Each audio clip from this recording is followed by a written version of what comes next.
Hey, I'm Scott. Here's how to support the show. First of all, sign up for the RSS feeds, iTunes, Stitcher, and what have you. The RSS link is there at scotthorton.org. And then also stop by scotthorton.org/donate. Anybody who donates $20 right now, you get to the front of the list to get the audiobook of Fool's Errand. I'm going back over it a second time. It's taken me forever. I'm sorry, but I'm trying to make sure it's good for you there. But $20 and you go to the front of the list. Anybody who donates $50 or more at scotthorton.org/donate, you get a signed copy of Fool's Errand, Time to End the War in Afghanistan. Anybody who donates $100 or more, you get a QR code commodity disc, a silver coin with a QR code on it. It tells you the instant spot price. And anyone who donates $200 or more, you get a lifetime subscription to Listen and Think Libertarian audiobooks. And by the way, you can do monthly donations, subscription donations there of $5, $10, $20, $50, $1 million, whatever you want there by way of PayPal. And thank you very much to everybody who does that. Those monthly donations really help. And of course, you can also donate per interview at patreon.com/Scott Horton Show. And anyone who signs up now for to give $1 more per interview at patreon.com, you get 2 free audiobooks from Listen and Think. So all that is at scotthorton.org/donate. Also on the front page of scotthorton.org, there's a link to amazon.com. Do all your Christmas shopping through there, and I get a kickback from their end of the sale, not yours. So that's pretty good. And then, hey, leave me a good review on iTunes or Stitcher. You guys love this show, right? So leave some reviews and tell them why. And, of course, share them on Facebook and Twitter and that kind of thing if you can. Thanks. Sorry I'm late. I had to stop by the Wax Museum again and give the finger to FDR. We know Al-Qaeda, Zawahiri, is supporting the opposition in Syria. Are we supporting Al-Qaeda in Syria? Well, it's a proud day for America. And by God, we've kicked Vietnam syndrome once and for all. Thank you very, very much. I say it again, you've been had. You've been took. You've been hoodwinked. These witnesses are trying to simply deny things that just about everybody else accepts as fact. He came, he saw, he died. Well, we ain't killing their army, but we killing them. We be on CNN like, say our name, bitch, say it 3 times. The meeting of the largest armies in the history of the world. Then there's going to be an invasion. All right, you guys, on the line is our friend Reese Erlich. Foreign Correspondent is the name of his syndicated column. We run it at antiwar.com every couple of weeks. He's the author of Inside Syria, which gets the Syrian so-called civil war right. And he's got a new one coming out, The Iran Agenda. And when I say foreign correspondent, no, really, he travels all around the world. He's been to all of these places and recently, too, and knows very well of what he speaks. Welcome back to the show. How you doing, Reese? I'm doing great. Thanks for having me back. All right, good. Very happy to have you here. So we got to talk about Saudi and the new, basically, de facto king. Is it fair to call him that? The Crown Prince, MBS, Mohammed bin Salman? The new king dictator, yes. Mm-hmm. All right, so so much going on there. First of all, I guess let's start with Lebanon. You have a situation in Lebanon, correct, where, it's called the confessional system, where I think it's the presidency is always guaranteed to a Christian and the prime ministership is guaranteed to a Sunni, and then I forget which seat, maybe it's the defense minister or something comes from Hezbollah, is that it? The Speaker of the Parliament is a Shia. Okay. And so now their Sunni prime minister, Saad Hariri, he's been in the news. Why don't you just go ahead and take it from there? Sure. Keep us updated here. A couple of weeks ago, it's almost like some kind of TV, made-for-TV special in terms of the intrigue. A couple of weeks ago, Saad Hariri, the prime minister, gets a phone call from Mohammed bin Salman, or MBS for short. You got to come to Saudi Arabia immediately. He shows up. They immediately confiscate his and his security guards' cell phones. They're held incommunicado. Now, this is a prime minister of a country. And suddenly he shows up on Saudi TV resigning his prime ministership. And it caught everybody in Lebanon by surprise. Among other things, he had a bunch of meetings scheduled for the following week. So a lot of speculation came out was, what did the Saudis do to make him resign when he had no plans to do so before? And in the last couple of weeks, the truth has come out. And basically, he was held political hostage by the government in Saudi Arabia because they don't like what's going on in Lebanon. They don't like Hariri's willingness to work in a coalition with Hezbollah, which is both a militia and a political party and is part of the ruling coalition there. And the Saudis are on a big rampage to go after Iran, and they saw Lebanon being controlled by Iran, so they were going to stick a thumb in the eye to Lebanon. The only problem was nobody in Lebanon was going along with it. It caused a huge hubbub. There was a lot of outcry that Hariri was being held against his will in Saudi Arabia. The president of France invited him to come visit France with his family. He escaped Saudi Arabia. He came back to Lebanon, and he unresigned. That's the latest, which is that he's in talks with the Christian president, Michel Aoun, but he has not resigned. So the Saudi plans to muck up developments in Lebanon were dealt a serious blow. Amazing. All right, so, and I hadn't heard that he had unresigned. I guess I had heard that he had returned back to Lebanon and then had been secreted away somewhere, and nobody knew what the hell was going on at that point. It's like a scene out of Homeland or one of these other TV series, man. I expect to see, the CIA guy praying in the garage secretly. I mean, it's bizarre, and he's but the latest developments are he continues to be prime minister, and he's actually being welcomed as a national hero for having stood up to the Saudis. It's completely backfired on the Saudis. That's interesting. So now, and part of this from the very beginning was, and I think you said this at the time, more or less, and this was also what Elijah Magnier said, was that, Hezbollah's not taking the bait here. What he was trying to do was get them to say, aha, now that Hariri is out of the way, Hezbollah can seize control over the state, and then that would be the pretext to start some larger war. And yet, as you said, first of all, they didn't take the bait. None of them were having it at all. They just said, we want our prime minister back. Please return him. And Nasrallah is no fool. You could say a lot of things about him. I don't even know what all you could say about him, but nobody calls him a fool, really, right? And I guess this guy MBS thought that he was, so that didn't work out. But is that really what was going on, though? They thought that Hezbollah would seize all this power, and then that would be an excuse for Trump to send in the B-52s, or what? Well, that was their hope. Yes, I think that what you've just said is accurate, which is, Hezbollah in this country has this reputation of being a terrorist group of thugs, and they hate Americans and they hate Israel, and they're sophisticated players. I have lots of criticisms of Hezbollah. I've written about that in my books. They're a conservative Shia Islamist group, political Islamist group. And they do plenty of things of wrong. There's plenty of reasons, for example, not to vote for them in Lebanon. But they are a sophisticated political party. They're not trapped easily, and that's exactly right. They didn't go for the bait. And probably even more significantly, the U.S. and Western Europeans, France in particular, didn't like what Salman was doing because it was going to destabilize the situation in Lebanon at a time when it's destabilized anyway because of the Syrian war.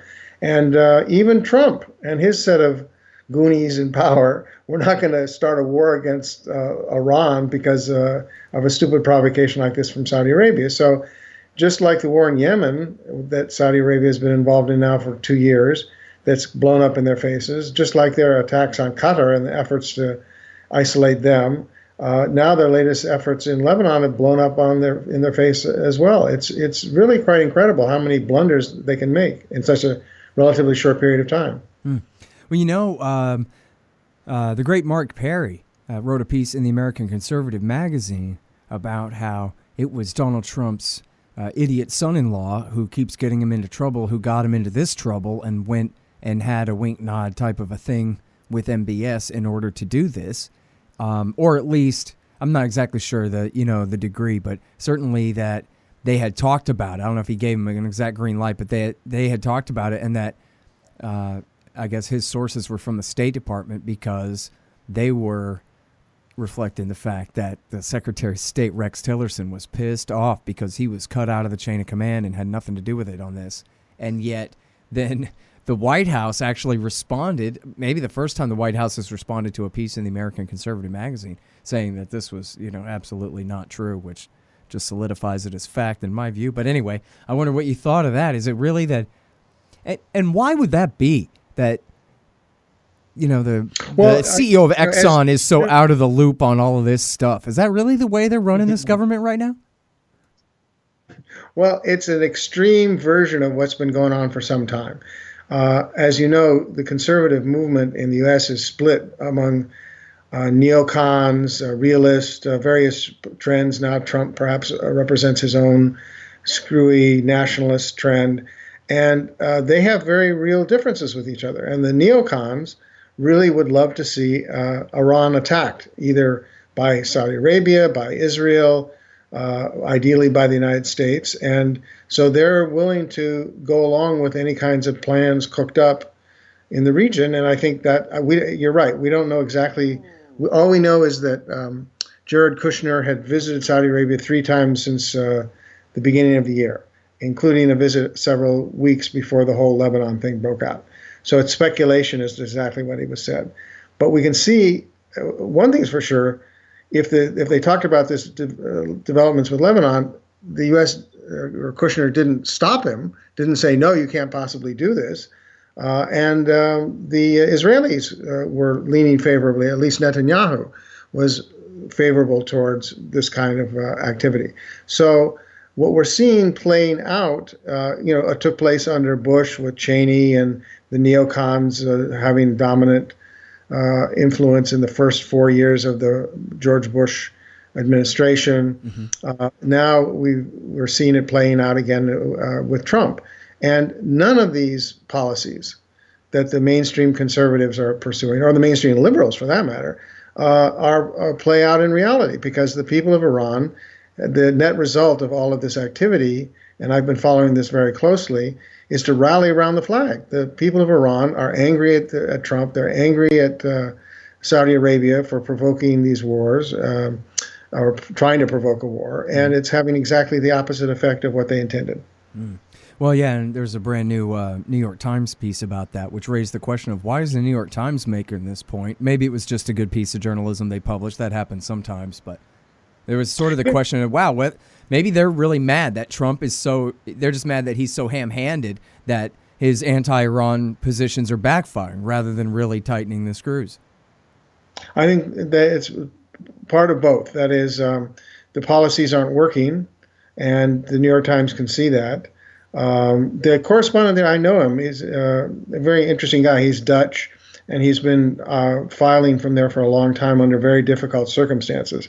So he sometimes, toes the line coming out of Washington, and sometimes gets it right by keeping his ear close to the ground. So you have to kind of evaluate each article on its merits. Well, yeah, I mean, this one sure sounded right.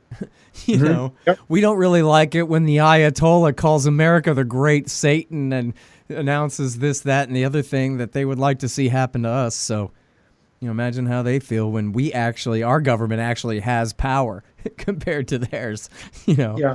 So. Well, the way to look at it is if someone else were doing this to us, how would we feel? So here, the U.S. signs an agreement on a nuclear accord. Iran lives up to it by all accounts. They ship their enriched uranium out of the country. They've adhered to strict limitations. Obama's out. Trump comes into power and he says, deal's off.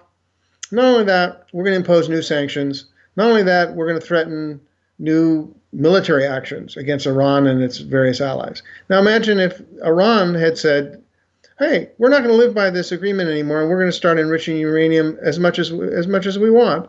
And you can't say anything because you're involved in wars in Lebanon and Syria, and you're supporting terrorists, and you're keeping Guantanamo open. And by the way, American police are murdering African Americans, so we're not going to live up to the agreement because you're engaged in all this other kind of human rights violations.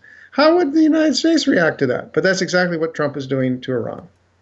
Yeah, it really is amazing, too. And you can see it's so blatant the way they wear it on their sleeve. It's like the Bush Jr. years, only the level of fear is ratcheted way down. So it seems, even though I know you could see perfectly well right through George Bush's, nonsense.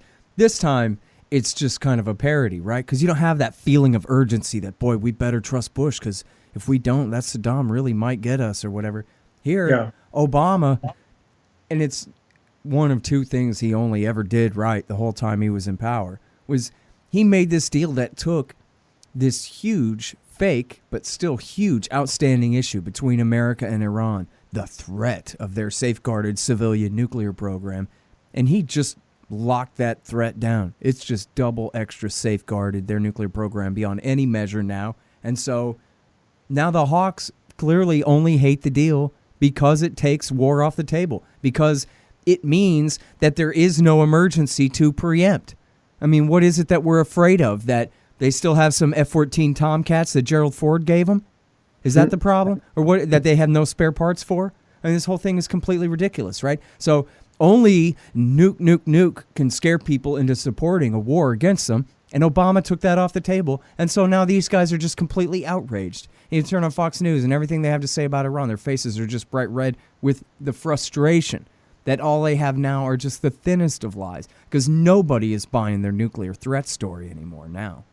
Yeah, no, that's exactly right. And the difference is Trump is so incompetent that he just says out loud what other presidents had kept secret, believed but kept secret. So when it came to reneging on the nuclear agreement, what's called the Joint Provisional Operating Agreement, the Trump administration said, yeah, they're living up to it, but we're going to renege on it anyway. I mean, it's so blatant that the cover that used to be this kind of thin cover that previous presidents used is not even working anymore. So anybody who can, it's out there in public and pretty obvious what they're doing. Yeah. All right. Now, so I got a theory which isn't mine, but it's sort of my overall model for understanding what American foreign policy in the Middle East is right now. And obviously there are exceptions and side projects and God knows what. But overall, you think this is right? That really what happened here is that Bush listened to Wolfowitz, who listened to Chalabi, who was in it for himself and in it for the Iranians. And they basically fooled these neocons into thinking that the new Shiite Iraq would be friendly to Israel and all these things. And that was really the major own goal, as they call it in sports, the major error of George Bush's invasion that he gave. He really fought the whole war, the whole civil war, on behalf of the supermajority Shia to put that faction in power there, or their political leaders in power there, and that they're really friendly with Iran. They have been this whole time, and that's been their project. Now they've had to double the project in order to roust the Islamic State out of Western Iraq, where they push the Sunnis into the arms of these Al-Qaeda guys. But anyway, the point really being here, never mind Al-Qaeda that actually killed Americans, but that, oh no, they've empowered Iran. And so now they have to do what Hirsch back 10 years ago called the redirection, where now they have to do whatever Saudi says, and they have to support Saudi shock troops who, they have no army, right? They only have terrorists that they back. Jabhat al-Nusra, Al-Qaeda in Iraq, the Libyan Islamic Fighting Group, and ultimately the Islamic State in Iraq and Syria there. And so now this is the project, is to try to make up for the fact that George Bush fought a whole war for Iran and their friends, is now we're trying to take these consolation prizes by bringing Assad down a peg, by fighting against the Houthis in Yemen, who are supposedly the cat's paws of the Iranians. And I guess even in supporting the rise of the Islamic State, which ended up being so bad that they had to reverse it and fight a whole war for Iran again. Now they're claiming, oh no, Iran has this land bridge now from Tehran all the way to Beirut, and never mind whose fault that is. Now that's why they have to, stay in eastern Syria now that the Islamic State is defeated. That's why they have to double down on all of this policy, is to prevent all the direct consequences of their previous interventions. And again, it doesn't seem like they're worried so much about the rise of all these Sunni jihadist groups as much as they are worried about the benefit to Iran. Yeah, I agree with you. I think your theory is essentially correct. The war in Iraq will go down in history as a major turning point in the decline of the U.S. empire. It was a huge disaster, any way you look at it, and it was knowable. Norman Solomon and I wrote a book, Target Iraq, that came out prior to the beginning of the war. And in it, we said, you're going to empower the pro-Iranian Shia parties in Iraq through this invasion. And the neocons, Cheney and company, who dominated U.S. policy in the first 4 years of the Bush administration, they really believed that they could transform Iraq into some kind of a neocon model. You know, they were going to establish a stock exchange and a brand new army, and as soon as they secured Iraq, they were going to move on to Iran and to Lebanon, and the entire Middle East would be remade in the image of, neocon economics and politics. Well, it didn't last 3 months. Shortly after the infamous mission accomplished signs and speech on the aircraft carrier, within a few months after that, the U.S. was bogged down in a war that is still going on to this day. I would only add to what you say is that not only did that empower Iran in Iraq, it also in Afghanistan. The Taliban that were in power in Afghanistan prior to 9/11 hated Iran. They had killed Iranian diplomats. And by removing the Taliban, they left the door open for Iran to have increased influence in Afghanistan as well. Right, because of their relationship with the Hazaras there. And other factions too? Yeah, they're trying to make deals with whatever factions they can that are opposed to the U.S. Mm-hmm. But I mean, there was a story just, a year and a half ago, I guess. Was it half a year ago? I think it was a year and a half ago. By, is it Helene Cooper, New York Times lady? I'm sorry. Yeah. Anyway, the New York Times Afghanistan-Pakistan lady. And what she wrote was that, it turns out that the Saudis have been backing the Taliban and helping the Pakistanis to back the Taliban, the Afghan Taliban, against us in Afghanistan all this time because they're worried about their nemesis, Iran, which is in bed with the Hazaras, who America is fighting for in the capital city. So. Which is one of the ethnic groups, minority ethnic groups in Afghanistan. Yeah. Yes. And the Hazaras are Shia, so that's part of that. The way to figure this out, the way to look at this is that the U.S. is completely opportunistic. Anybody that will ally with the U.S. against Iran is okay. So they could be a Sunni terrorist group, they could be businessmen, they could be corrupt politicians. They can be drug lords, as is in the case of Afghanistan. And the U.S. will look the other way so long as they side with the U.S. In whatever the current battles are. And right now it's trying to isolate Iran. So that's how in Syria, Afghanistan, and other parts of the region, the U.S. is allied with these horrific right-wing Sunni political terrorist groups, such as Al-Qaeda, the people supposedly that we were fighting because of 9/11. But the record is clear. Okay, but so I really don't understand. I mean, I think I understand, but it just doesn't make sense to me.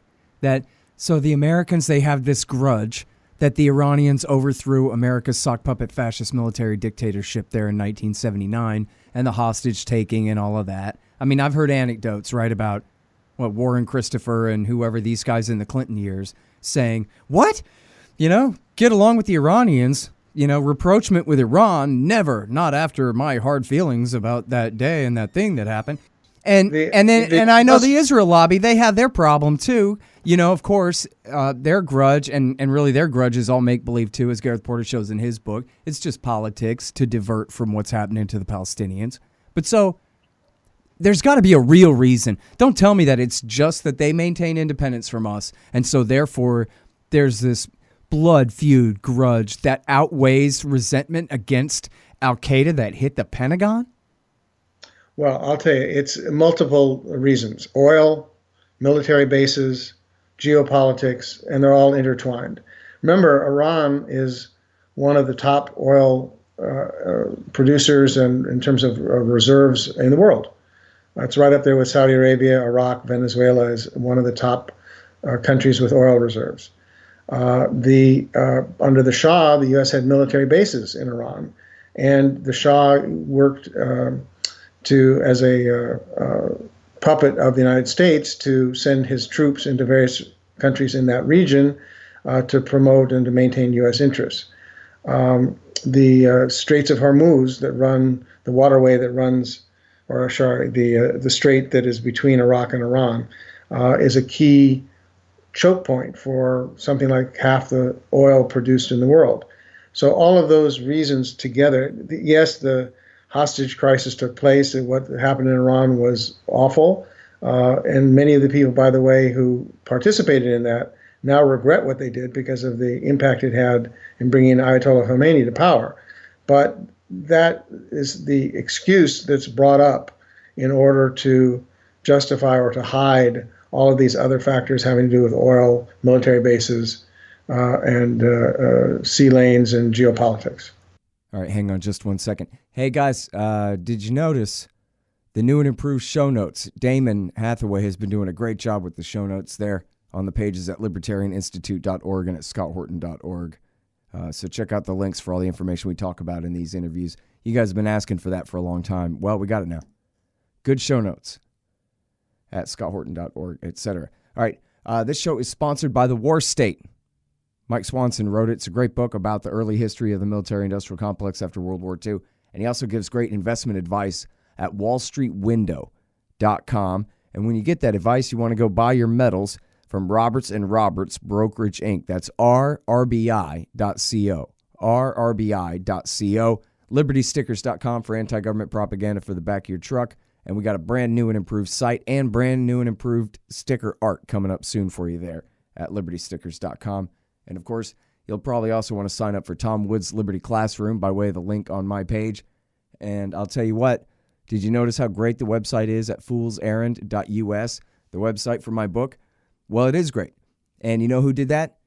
It was Harley Abbott at expanddesigns.com/Scott. And if you go to expanddesigns.com/Scott, you can save $500 on your brand new website.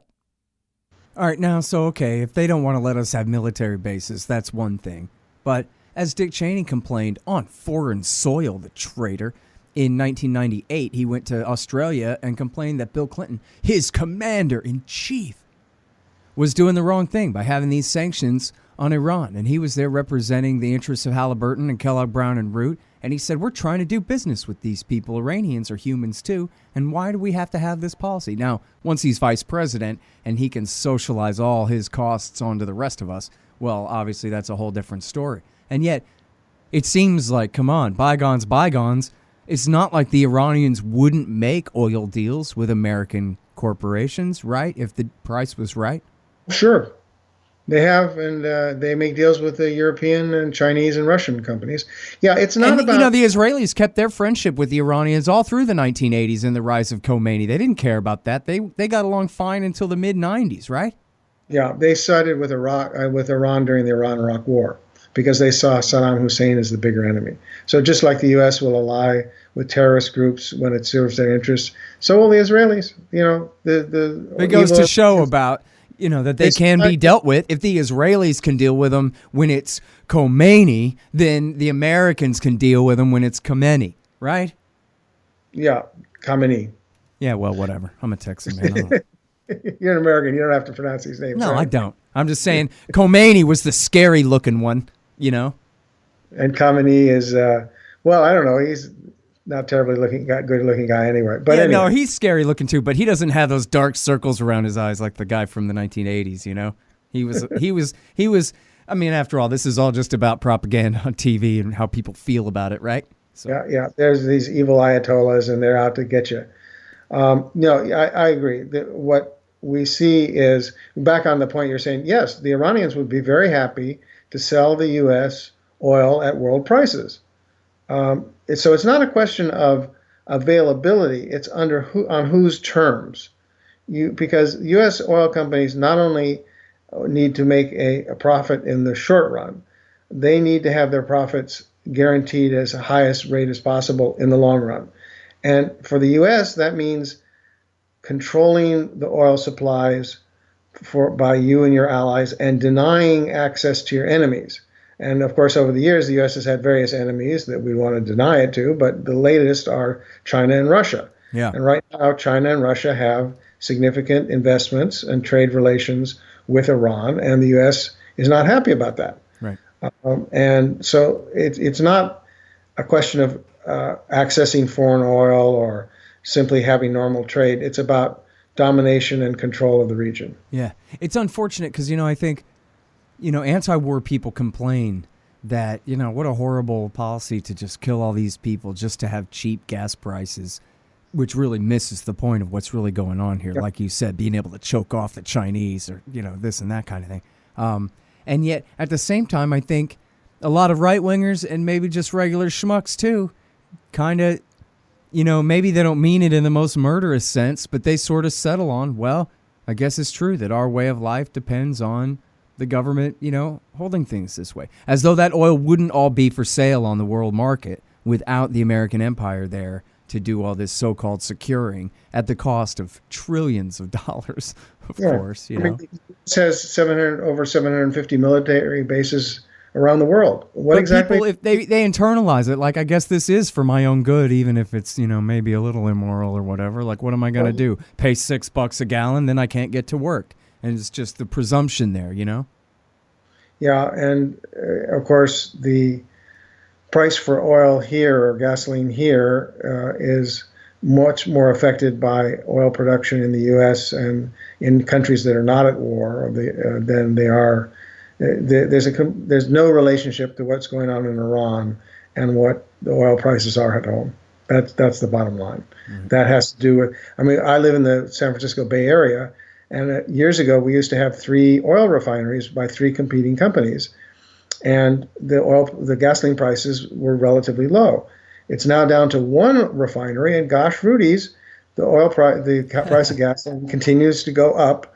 No matter what happens with international oil prices go down, they go up here locally. Yeah, it's your local cartel that's got you at the end of the day, no doubt. Yep. Iran or Iraq or anybody else is how much, in this case, Chevron can make squeeze the local consumer. Mm. Abdel Bari Atwan from whichever, I forgot what it was called now, the London Al Arabi something or other paper there. Bin Laden himself cracked the joke about, what are we going to do, drink it?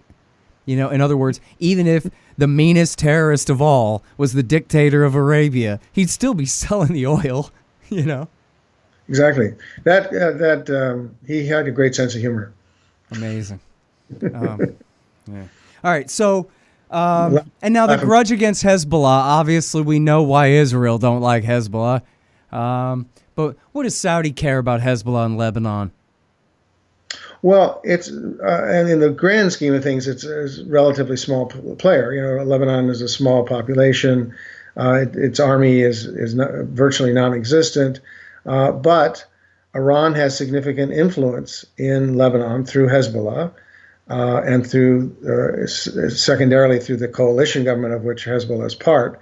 And Saudi Arabia seems to be on a policy now of trying to go after what it perceives as Iran's interests everywhere in the region. So why pick a fight with Qatar, a small emirate, except because they didn't support the right rebel groups. They supported groups that Saudi Arabia didn't in these various struggles, for example, in Syria or Lebanon or Libya and so on. Mm-hmm. So apparently, MBS, the new king dictator in Saudi Arabia, is going after picking fights with numerous people around the region in hopes that it's going to help provoke new military actions by the U.S. and Israel. That's the only thing I can figure out. Mm-hmm. They're picking new, smart countries, smart politicians narrow the number of enemies they have to concentrate to defeat that enemy. Both Trump and MBS are picking new enemies. They're picking new fights, and the results have been disastrous. Well, maybe that's the policy, right? Is to spiral things out of control, where we're engaged with the Shia, quote unquote, in so many different places at once. They're all conflated with Iran and Iranian power anyway, that it eventually really does lead to strikes on Tehran. Well, that is certainly a policy that's advocated by some in Washington. It's not the dominant view now, but that view is there, and the danger is real. Yeah. Well, yeah, if anything, it's almost better that it's Trump who's so belligerent, because in the same way the right didn't trust Obama. Nobody trusts Trump to get us into a new war. You know what I mean? Where the Republicans were like, man, I'm not going to war with Commander-in-Chief Obama in charge. That doesn't make any sense, right? Well, that's how we all feel about Donald Trump, I think. So This is going to be a huge war. This is going to be the most successful war ever. Yeah, absolutely tremendous and fantastic. Take my word for it. You know, it's on the art of the deal. It's going to make all of our hair grow back. It's worth noting that some conservative Republicans and allied with some anti-war Democrats actually introduced resolutions in the Congress to say that the current war in Syria is illegal because there's absolutely no justification under anything that has been previously passed by the Senate or the House. And the bill is going nowhere. Trump doesn't want it because he wants to continue the same illegal wars. And the kind of mainstream Democrats and Republicans don't want it because they don't want to take responsibility for a vote on that. And so it's absolutely incredible that the U.S. is now involved in 7 wars, count them, 7 wars in the region with combat troops on the ground. And there's not, in most cases, there's not even a fig leaf of justification for it in terms of either international law or the U.S. Constitution. Yeah. Yeah, it certainly is getting out of control here. Well, and of course, especially with, and you know, I don't know, man. It seems like just because he's young shouldn't be everything. People keep harping on the fact that the new crown prince over there is only 30 years old. But in this case, yeah, he really seems to be a hothead, and none of his adventures are working out, right? He's all angry about, Saudi and CIA's loss in Syria. I guess they're not completely cooked yet, but pretty close there. And he's got this, operation. This will be over in a day and a half down there in Yemen. That's been going on for 2.5 years now. And, probably not, but a possibility of, war crimes trials for deliberately inflicting a genocide against those people there and trying and failing to provoke this reaction. And as you described, this kind of ham-handed TV movie of the week kind of a way with the situation in Lebanon. And he's done this huge purge inside the Saudi government and inside the Saudi ruling families, rounding up the Nayefs and the Abdullahs to benefit the Salmans. And I know it's more complicated than that, but how do you assess this guy's situation now? He's going to be king for life or maybe not? Well, we'll see how if these disastrous policies catch up with him or not. It's Game of Thrones time, folks. Everything but the dragons. Because, everybody's there. There's a long history of competition amongst the princes. In Saudi Arabia, there's princes number in the hundreds, not in the dozens even. And I think, it's interesting. What he did was he rounded up his political enemies, stuck them in a Ritz-Carlton hotel in downtown Riyadh, and forced the indignity, and some of them had to sleep on mats in the lobby. It's the world's most luxurious prison. And then basically he gave them a choice. You can give up billions of dollars in your checking accounts here and your holdings abroad, or we're going to throw you in jail. And according to their own sources, 95% of the people held in this way agreed to give up billions of dollars. And the figure that was floated around was $100 billion so far, supposedly in corrupt money. I don't doubt for a moment that the corruption is very high in Saudi Arabia, but the MBS is only going after his political enemies, not his allies, who are equally corrupt. Mm. So the idea that somehow he's this anti-corruption crusader is simply a myth, or that he's a liberal who's going to crack down on the religious extremists or something like that. He's simply shifting alliances in Saudi Arabia to his own advantage and eliminating his enemies. So he's some of them have been released after basically signing a check over to MBS for billions of dollars. So it was a ransom. The mafia would have been proud. This is amazing. Well, the Wall Street Journal, which I don't know, man, but the Wall Street Journal said that he was attempting to seize, maybe this is separate from the bribes that you're talking about, these very high bails that have been set that you describe. But they say he was trying to seize $800 billion. Right. That's exactly what they. Lots of numbers are tossed around. That's a lot. That's a lot of money. They claim 100 billion so far, is what one source claimed. All right, now these reports that they're being beaten and tortured and all this in there, you don't buy that, do you? I think there's just one. It's conceivable to me Yeah. if you're far enough on the wrong side. Certainly, Well, they were saying it was American mercenaries that were doing it, and it was the thing that I read anyway. Didn't seem very solid. Yeah, I honestly don't know on that. I haven't seen confirming proof of that one way or another. But they certainly beat and torture political dissidents.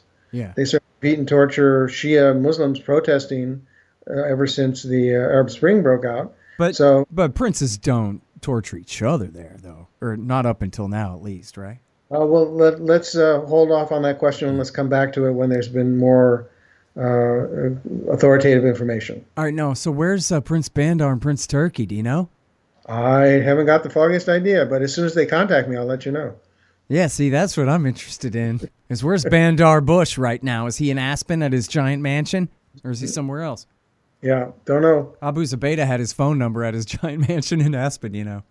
That's interesting. I didn't know that. Hey, yeah. So, no, that's what's really interesting to me, right? Is just how severe of an overthrow of the previous system is this? Yeah. Well, if you were part of on the losing side of this, you're definitely isolated politically and quite possibly, well, for sure militarily and quite possibly financially as well. I mean, that's what happens when you bet on the losing team in Saudi Arabia. You get your fortune. I mean, they'll probably be down to their last $20 or $30 million. So you can imagine how impoverished they're going to feel. But that was down from billions. Yeah. Man, that's something else.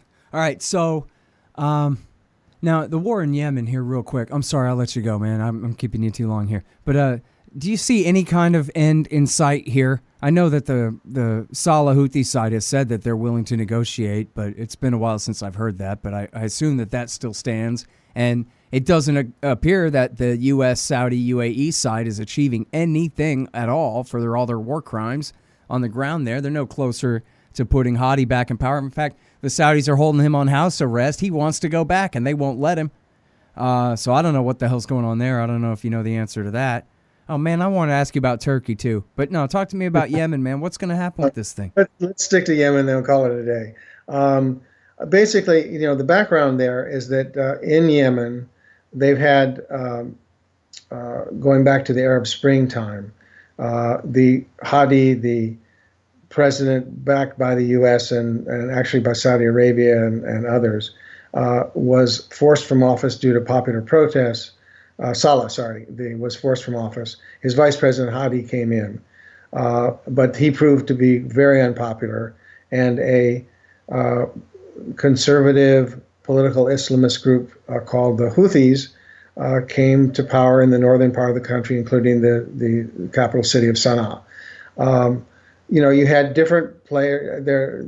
Al-Qaeda was active there, but the Houthis had a legitimate political base among their followers, particularly in the north of the country. Saudi Arabia invaded and occupied along with the United Arab Emirates. They backed Hadi. The former dictator Saleh aligned with the Houthis, and they've been fighting it out ever since. And Iran certainly politically supports the Houthis, and there's some indication that they're providing small amounts of arms, but they're not dominating, they're not controlling the Houthis. The Saudi government and the UAE are definitely controlling their side. There's no indigenous support for them and for their occupation. And as you mentioned, there's been horrific human rights violations, intentional shelling and bombing of civilians, hospitals, schools by the Saudi forces. There was a 60 Minutes show, I guess a week and a half ago, that detailed how awful the situation is for children. There's a cholera epidemic, all the direct result of the Saudi invasion. Is it going to stop? I think it will sooner or later. I don't see any indications right now. There could be a negotiated political settlement, but so far the Saudis, backed by the U.S., seem to be having an unlimited amount of money to spend on killing civilians in Yemen. It's a horrific situation. When they have spent too much money, when they can't get anywhere politically, they'll be forced to sit down and either pull out or have some kind of political negotiations. Yeah. And now, I'm sorry, one more follow-up on that is, I always hear, of course, about the Saudi and UAE forces, the Houthi/Saleh forces now allied, holding the capital city in the north of the country, and the tremendous benefits to Al-Qaeda and the Islamic State, with America flying as their air force there. And still bombing them, too, but also flying as their air force. In fact, Mark Perry, I mentioned Mark Perry earlier, he quoted a Pentagon general saying John McCain complains that we're flying as Iran's air force against the Islamic State in Iraq right now. Well, that's true, but it's against the Islamic State. But in Yemen, we're actually flying for Al-Qaeda's air force there, so how the hell do you rationalize that? You think you hate Iran? Again, which is worse? Not that we have to take one side or the other here, but anyway, what I'm really getting at, though, is what about the socialists? Because I one time saw, I could never find it again, but I one time saw a guy on horseback firing his AK-47 in the air and saying, Al-Qaeda, Houthis, Saleh, give me Hugo Chavez, Viva la Venezuela. And so I was saying, yeah, so what happened to these guys? I don't assume just because they're from the south that they're on the side of Hadi and the Saudi forces, just because that's where they dominate down there near Aden. But I never really hear anybody address their position in all this. Do you know? It's really complicated in Yemen. If you go back some years, there was a People's Republic of Yemen in half of the country. Mm-hmm. And they were self-proclaimed Marxist-Leninists, and eventually that government was overthrown and the country was reunified between South and North. But there is still that leftist sentiment that exists among some of the Yemeni people, and undoubtedly that's the picture that you saw. And there, on top of all the other complications, there is a separatist movement that wants to split North from South and set up a independent government in the South that would presumably not be under religious influence and not be under Saudi domination. So yes, there still is leftist sentiment there in Yemen. And do you know if they have a part in the war? Are they on the side of the Houthis at this point, at least, or not? To my knowledge, no. But I have not seen. Let's put it this way: I haven't seen anywhere near enough reporting on that question to make a judgment. See, that's what I'm saying. Well, anyway, at least I got you. Hey, man, thanks very much. Please write a thing about Turkey and where they are now at this point in the aftermath of most of the Syrian war, I hope. I don't know, man. Whatever it is, something like that. And then I can interview you about it. That'll make a good column in the future. My next column actually is going to be about Catalonia and the independence movement in Spain. Right on. And then, but Turkey is on the agenda. Okay, great. Well, thanks so much for your time, Reese. Thank you, Scott. Really appreciate it. All right, you guys, that is the great Reese Erlich. He wrote the book Inside Syria. He wrote a bunch of books, okay? But the latest is Inside Syria, and the new one coming out is The Iran Agenda. And he writes a column every couple of weeks called Foreign Correspondent, and it's syndicated all over the place, including at antiwar.com. You can read him there. And you know me, I'm at scotthorton.org. Sign up for the RSS feeds and all that stuff there if you want. Buy my book, Fool's Errand, Time to End the War in Afghanistan. That's at foolserrand.us and at amazon.com, of course. Read what I want you to read at antiwar.com and at the Libertarian Institute at libertarianinstitute.org. And follow me on Twitter at Scott Horton Show. Thanks.